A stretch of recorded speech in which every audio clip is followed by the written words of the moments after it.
Vice ganda. Game makasama si Catherine Bernardo sa pelikula. Sinakyan ni ang kabogable star Vice ganda ang what if ng isang netizen tungkol sa kanila ni outstanding Asian star Catherine Bernardo. Sa expost kasi ng Your Online Kapamilya kamakailan ay makikita ang isang art hinggil sa ranking ng mga box office royalties. Tampok to ng ranking ng highest grossing Filipino movie stars kung saan pinagsama-sama lahat ng kinita ng mga pelikula na nagawa mula 2000.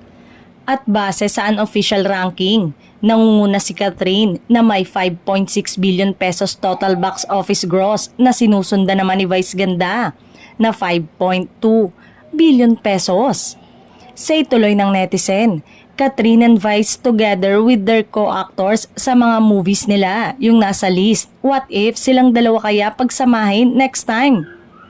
Tanong naman ang kabogable star, gusto mo ba? Dahil dito, umani ng samot-saring reaksyon mula sa mga netizen ang nasabing post. Yes Vice, sana po magkasama ulit kayo sa isang movie. Tiyak na sasabog ang sinea nito pag nagkataon. Get ready for an exciting journey ahead. Go Vice and Kat, it will be a blockbuster to the max.